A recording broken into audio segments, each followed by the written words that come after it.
Media में और social media में एक ही बात का चर्चा हो रही है। तो अहमदाबाद में परसों दिन जो टैंकर दुर्घटना घटा, ऐतिहासिक दुर्घटना घटा, इसमें बोला जा रहा था 275 लोगों की मृत्यु हो गई। इसमें सवार थे प्लस तो बाहर में लोग। बहुत तरह की चर्चाएं हो रही है, क्या कारण है नहीं कारण है वो सब तो बाद में पता चल ही जाएगा। इसमें 2-3 घटना भी घटी है, बहुत आश्चर्यजनक घटना घटी है। इसमें जो 240-42 लोग जो सवार थे, सारे लोग मर गए, केवल 2 लोग बच गए। जिसमें प्लेन में एक सवारी था और एक सवारी था जिनको कुछ कारण से प्लेन मिस हो गया, तो लोगों को जान गई प्लेन मिस कर गया। तो इसके लिए बहुत सारा चर्चा है और ये ऐसा कि हुआ, भगवान का आशीर्वाद है, यह इत्यादि इत्यादि। और भी कुछ बात जो है वो बहुत बार बार खासतौर सोशल के सब मीडिया में आ रही है। वो जो आगजनी जो हुई है, सारी जल के भस्म हो गया, वहां पे एक भगवत गीता तो किसी को मिला कि वो पूरा अक्षरधन है, उसमें कहीं से कहीं तो आग नहीं लगा है, जैसा का तैसा ही वो उसके अंदर जो मरवा है मरवा के अंदर पड़ा हुआ है। और ये भी तो भगवान का दिखा है, भगवत गीता सब लोग इंसान बन गए, भगवत गीता कोई हानि नहीं है। फिर उसके विषय में कुछ लोग आलोचना भी कर रहे हैं, तो भगवत गीता भी अपने आप को बचा लिया, लोगों को मान दिया, तो वो धर्म अपने आप को बचाया, उसको धर्म से लोगों ने अपने आप को बचाया, लोगों को मान दिया। तो धर्म का क्या मतलब? ये भी लोग उसमें काउंटर आर्गुमेंट दे रहे हैं। तो ये सब बहुत सारा चर्चाएं हैं, ये सब मन में कभी ना कभी हम लोगों के मन में आता है, ऐसा क्यों होता है? और ये बात आज की नहीं है, शुरू से ही होती आई है। और इन सारे प्रश्नों को ठाकुर जी के पास में भी कई बार रखा गया है, ऐसा होता क्यों है? ये केवल आपका खेल है, भगवान का इच्छा है। अगर भगवान प्रेममय है तो सबको क्यों नहीं रक्षा करते हैं? जो भगवत गीता में भी चल रहा था, कहीं ना कहीं वो धर्म के प्रति उसकी आस्था जरूर है, फिर उसकी मृत्यु क्यों हो गई? मतलब इस तरह की बातें जो है वो ठाकुर के सामने किया गया था, कई बार बहुत की गई। एक साथ इतने लोग मर गए, सबका भाग्य क्या खराब था कि वहीं पे एक ही जगह पे सारे लोग आ गए। यहाँ पे तो भारत के लोग थे, इंग्लैंड के लोग थे, और भी देश के लोग थे, सब एक ही जगह पे एक ही समय पे दुर्भाग्य लोग भाग्य खराब था, एक ही जगह पे आ गए। सर इसके पीछे क्या तर्क है?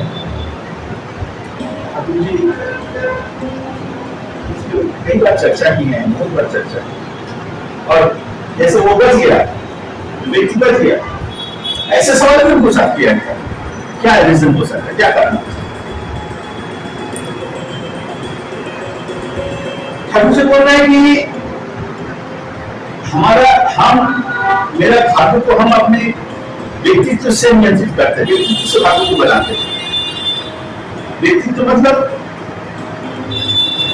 परिवेश से हमको प्रेरणा मिलती है, और उस प्रेरणा के हिसाब अनुसार प्रेरणा को हम रिएक्ट करते हैं। मेरे अंदर में जो प्रवृत्तियां हैं उसके एडजस्टमेंट किस तरह की? आप जो चर्चा में आप पूछी थी ये एक अनुवृत्ति और बहुअनुवृत्ति में फर्क क्या है, क्या चीज है, क्या कहना चाहते हैं? बहुअनुवृत्ति हुआ वैसे वही बात आ जा रही है, माने एक अनुवृत्ति में सारे प्रवृत्ति को हम इष्ट के लिए प्रयोग करना, जीवन वर्धन के लिए प्रयोग करना। और बहुअनुवृत्ति क्या है? प्रवृत्ति के जैसे जैसे प्रवृत्ति मुझे प्रेरित करती है, मैं उसी हिसाब से उसी तरह से मैं अपने आप को चला रहा हूँ। कभी मुझे लोभ की प्रवृत्ति हुई तो मैं लोभी बन गया, कभी क्रोध की प्रवृत्ति हुई तो क्रोधी बन गया, कभी काम की प्रवृत्ति हुई तो कामुक बन गया, कभी हो गया। जब जैसे मन हो रहा है, जैसे अनुमान उस तरफ चला गया। कोई एडजस्टमेंट नहीं है, कोई मीनिंग नहीं है, लाइफ का कोई लक्ष्य, कभी लक्ष्य नहीं है।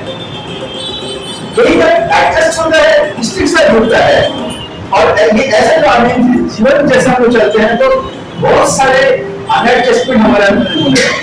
और हमें बहुत डीपली इसको एनालिसिस किया, वो बखा लिए इस तरह से अनियंत्रित चलन होते होते क्या होता है, तो ठाकुर बोल रहे कि ईश्वर जब किसी व्यक्ति को जन्म लेता है, उसका जो जन्म होता है, जन्म के साथ उसका सिस्टम ऐसा बना जाता है ताकि उसका जो जीवन मूल लक्ष्य है ईश्वर प्राप्ति या जीवन मुक्ति के रास्ते में चलना, वो कायम रहे, वो किसी भी तरह से डिस्टर्ब ना हो। ऐसा मैकेनिज्म ईश्वर ने मनुष्य को दिया है, जीव को दिया है, खासकर मनुष्य को दिया है। मतलब मनुष्य आज तो मनुष्य नहीं बना, युगों से विवर्तन के क्रम में मनुष्य बना। वो भी क्यों बना? उसके अंदर में मनुष्य बनने की इच्छा थी। Unknowingly he was trying to be and become। वो रहना चाहता था और उन्नति करना चाहता था, जीव करता की प्रेम प्रवृत्ति थी। अब यही तो प्रवृत्ति इसी को कहा जाता है ईश्वर। हर एक के अंदर में एक एग्जिस्टेंस को कायम रखने की प्रवृत्ति है, वही उसको इवॉल्व कराता है। वो तो वैसे करते करते जब इंसान जो बना, इंसान के अंदर भी वो प्रवृत्ति है, लेकिन उसमें सारा बहुत सारा फ्री विल ही है। फ्री विल क्या? फ्री विल ये कि वो अपने आप को एडजस्ट कर सकता है, जंतु एडजस्ट नहीं कर सकता है, लेकिन मनुष्य चाहे तो अपने आप को प्रवृत्ति को नियंत्रित कर सकता है बेटर कॉस्ट के लिए, बेटर इन्वेस्टमेंट के लिए। अब ये अनएडजस्टेड चलन होते क्या होता है, जब ये नियंत्रित नहीं रहती है तब हम हमारे जो सिस्टम, जो एग्जिस्टेंस को कायम रखने का जो मैकेनिज्म है वो डिस्टर्ब हो जाता है। हमारे नर्वस सिस्टम में वो जो बना हुआ है, नर्वस सिस्टम डिस्टर्ब हो जाता है, तब वो इंपल्स को ले नहीं पाता है। प्रकृति से इंपल्स हमेशा रहेंगे, क्योंकि हमारे अंदर में जीने की प्रवृत्ति है, रहने की प्रवृत्ति है, बढ़ने की जो प्रवृत्ति है वो सृष्टि में ही बना हुआ है। क्योंकि सृष्टि का प्रोडक्ट हम है, तो मेरे अंदर में वो प्रवृत्ति है, और ये सृष्टि में है मतलब ये ईश्वर में भी है। इसलिए बोला जाता है कि हमारे शास्त्र में भी कहा गया है कि पहले ईश्वर एक ही थे, उसके अंदर में बहु होने की प्रवृत्ति हुई, तब जाके वो हम लोग शास्त्र में बोलते हैं। इसको साइंटिफिक एनालिसिस यही है कि मैटर के अंदर है एक्जिस्टेंशियल अर्थ, it wants to exist and evolve always. उसी के क्रम में हम आज यहाँ पे हैं और आगे और भी जाएंगे। ये ताकि ये जाना मेरा जो गंतव्य है वो टोटल सिस्टम में हमारा चूंकि कंट्रोल हो जाए, ईश्वर के प्राप्त हमारा हो, इसलिए ईश्वर के साथ कि तुम अपने आप को जानो, कैसे एडजस्ट करके तुम चलोगे ताकि ये जो गो ऑफ जर्नी है तुम्हारा स्मूथ एंड परफेक्ट हो, जल्दी हो। तो ये अनित्य चलन होते हमारा सिस्टम को हम जब डिस्टर्ब कर देते हैं, प्रकृति या ईश्वर हमको बचने की जो प्रेरणा देती है वो हम ले नहीं पाते और हम गलत कर रहे हैं। तो ये जो दुर्घटना घटी या और भी कुछ भी घटना घटता है, उसके पीछे जो दुर्घटना घटी जिससे हमारी जीवन संकट में पड़ता है या जीवन हानि होती है, सबके पीछे वही कारण है कि हम अनएडजस्टेड वे ऑफ लाइफ को हम एडजस्ट नहीं कर पाते हैं, और हम ईश्वर को जो प्रेरणा दे रही है, बचने की जो इम्पल्स दे रही है, जो प्रेरणा दे रही है, हम ले नहीं पाते, हम गलत करते करते करते करते एक ऐसे जगह पे पहुंचते हैं कि हमारा लाइफ का अंत होने की सब कगार पे पहुंचता है।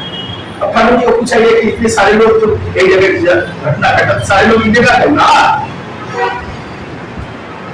ये सारे लोग लगभग एक ही भावना, एक ही रास्ते से, एक ही भावना से, एक ही तरीके से अनएडजस्टेड का जो लेवल है, फ्रीक्वेंसी वो एक ही तरह का था और एक ही समय में लोग आगे पहुंचा। इसको भाग्य बोले जो भी बोले कि हम कहां पे जाएंगे ये दो विषय पर निर्भर करता है। अगर हम इष्ट योगा के नियम इष्ट चरण से हम चलेंगे, जो वो कह रही है उस हिसाब से हम चलेंगे, मतलब हम जो अनुशासित चलन से हम चलेंगे। अगर हम नियंत्रित चलन से चलेंगे, इष्टमुखी होकर चलेंगे, तो हमारा जहां हमारा गंतव्य था उससे और बेहतर गंतव्य पे हम पहुंचे। इसलिए बोला जाता है कि गुरु धन से पाप बदल जाता है। गुरु ग्रहण करना मतलब केवल दीक्षा ले लेना नहीं, अनुष्ठान दीक्षा ले लेना नहीं। गुरु जैसे कहते हैं वैसे नियमित दैनिक रूप से करना, अपने आप के साथ संघर्ष करना। गुरु ग्रहण करने से हमारे साथ संघर्ष शुरू हो जाता है। हमारे किसके साथ संघर्ष? हमारे प्रवृत्ति की इच्छा, वो जो गुरु की हमारे हमको कर देना चाहता है, और इस गुरु ग्रहण से ज्यादा वो एक मुखी करना चाहते हैं। तो एक मुखी करण के लिए हमको वो हमारे जो अनियंत्रित प्रवृत्ति के साथ गुरुमुखी गो ऑफ लाइफ के साथ हमारा संघर्ष शुरू हो जाता है। वो वन गो ऑफ लाइफ की तरफ हम एडजस्ट करना चाहते हैं, ये हमारे साथ इसका संघर्ष शुरू हो जाता है।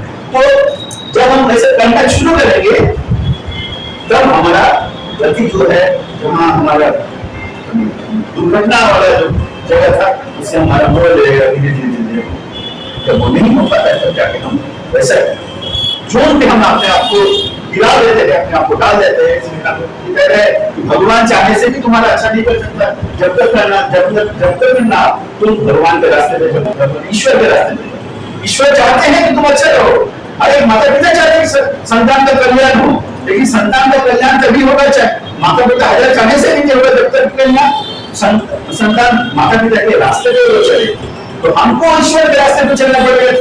ईश्वर हमारा ईश्वर, आसमान वाला ईश्वर हम लोग विश्वास करते हैं। तो आसमान वाले ईश्वर में तो हमको कुछ जानकारी नहीं है, उनका क्या इंफॉर्मेशन है, क्या डायरेक्शन है, क्या एजुकेशन है, क्या टीचिंग है, क्या निर्देश है, हमको तो नहीं पता चलता है। इसलिए ईश्वर प्रेरित पुरुष को देते हैं, दूसरे को भेजते हैं, जाके तुम बताओ मेरा जो बात है आम आदमी लोग नहीं पहुंच पा रहे, नहीं समझ पा रहे, जाके उनको बताओ। तो जाके जब वो आते हैं उनके ग्रहण करना चाहिए, हिसाब से उनको नियंत्रित करना चाहिए।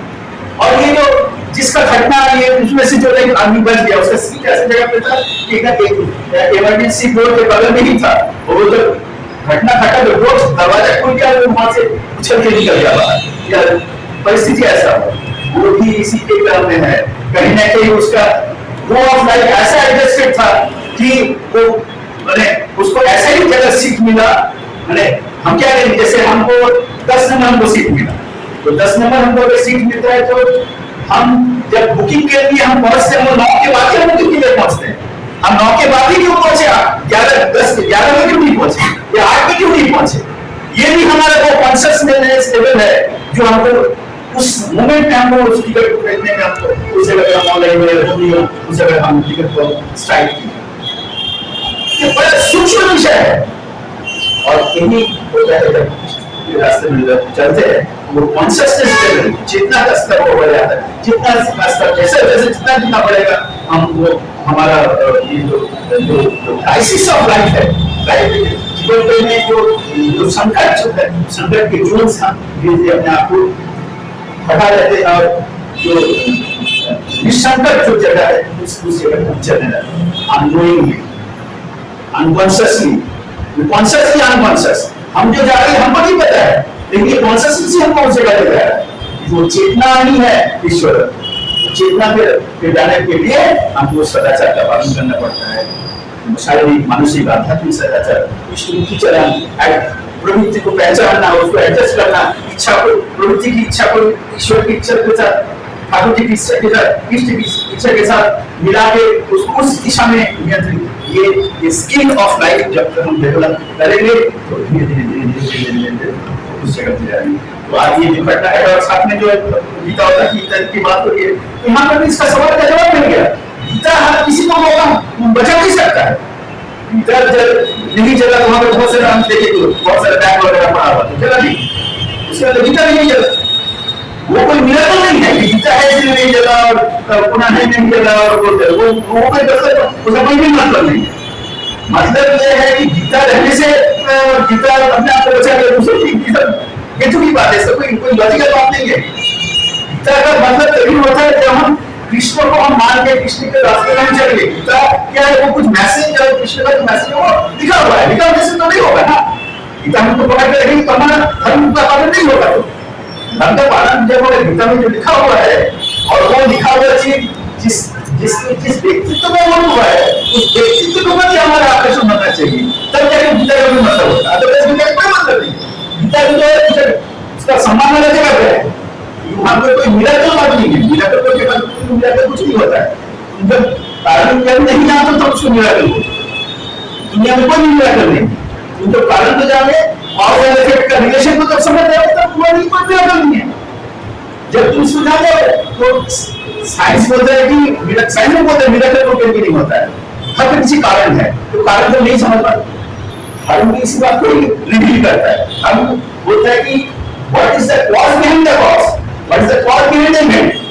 हम तो इसी बात को स्पिरिचुअलिटी क्या है, आध्यात्मिकता क्या है, आध्यात्मिक चिंतन मनन और ये चिंतन मनन की क्षमता को मैग्नीफाई करते हुए घटना के कारण तक पहुंचना, आध्यात्मिकता इसी बात को करता है, बोल रहा है। अध्यात्म केवल ईश्वर पे विश्वास रखना, आस्था रखना और कुछ रीति रिवाज को पालन करना नहीं, वो एक पार्ट ऑफ स्पिरिचुअलिटी हो सकता है, but that is very smallest part of spirituality. The actual spirituality is develop the consciousness by going on the way of guru, ईश्वर। पर गुरु नहीं, पुरुषोत्तम गुरु, जो लेटेस्ट गुरु, गुरुओं के गुरु हैं, उनके पास जाना पड़ेगा। खाली गुरु धर्म से नहीं होगा, पुरुषोत्तम गुरु के पास जाके जब हम वो बात करेंगे, जैसे ही हमारा कॉन्शियसनेस लेवल बढ़ेगा, हमारा ईश्वर प्राप्ति के रास्ता या जो इस डेवलपमेंट में जो इवोल्यूशन या जीवन वृद्धि के रास्ते में जो बाधाएं हैं, बाधा को हम स्किलफुल तरीके से अतिक्रम करके हम लक्ष्य तक पहुंच सकते हैं।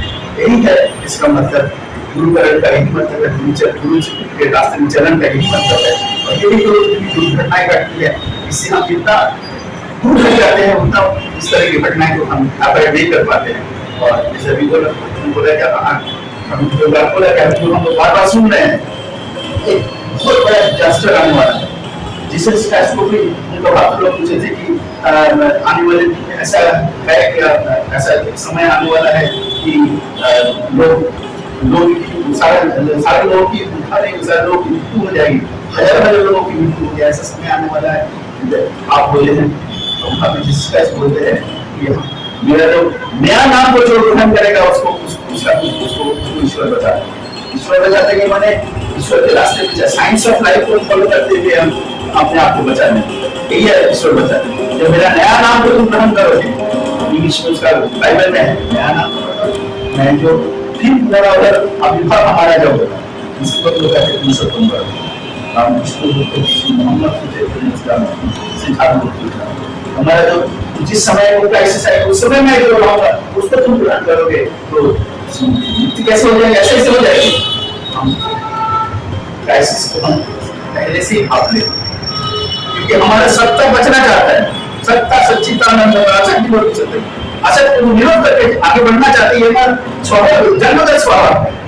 तो असत्य को विरोध करके हम चेतना के रास्ते में चलेंगे, चल पाएंगे, तभी जब जाके हम जीवन से तंजील तो हम ग्रहण करके हम अपने आप में प्रयास कर पाएंगे।